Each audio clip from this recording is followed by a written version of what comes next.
Born on March 2, 1904 in Springfield, Massachusetts to Henrietta and Robert Theodore, this revolutionary author was exposed to fun rhymes from his mother at an early age.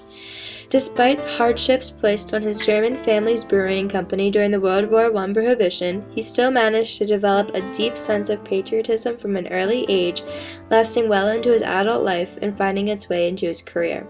He sold war bonds as a Boy Scout and was up for an award from the president for having sold so many.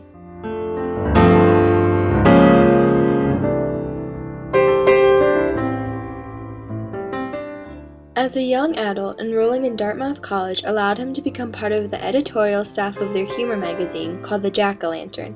Here he discovered his love for illustrating cartoons.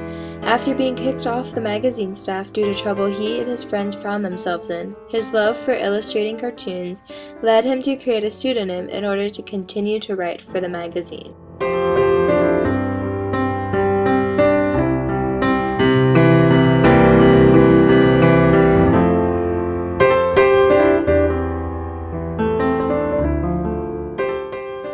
He then went on to study at Lincoln College in Oxford, England, where he met his first wife, Helen Palmer.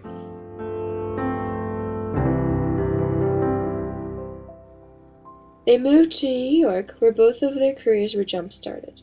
Helen wrote a few of her own children's books, while he drew cartoons and advertisements for Flit, a bug spray, which appeared in the Saturday Evening Post.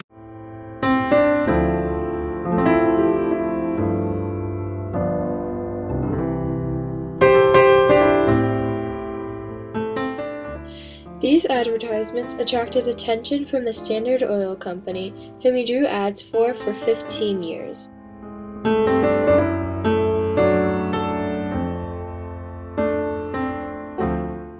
He also began to illustrate children's books, and he even wrote one of his own. His first big break was illustrating a book called Boners, which was a collection of children's sayings. As World War II began, his sense of patriotism began to emerge once again.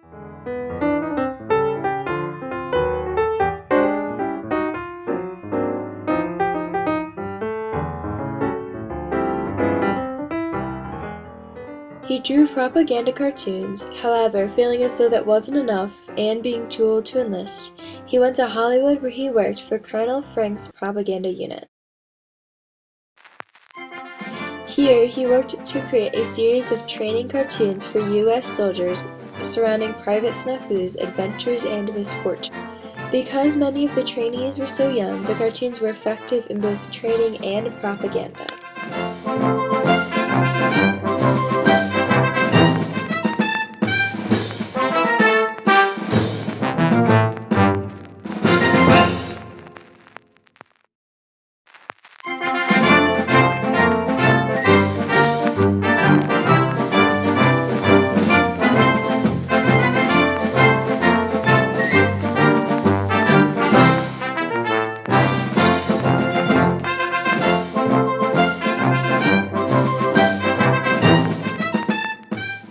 He grew tired of working with propaganda in films, so he began to write more children's books as children of the baby boomer generation started to grow up.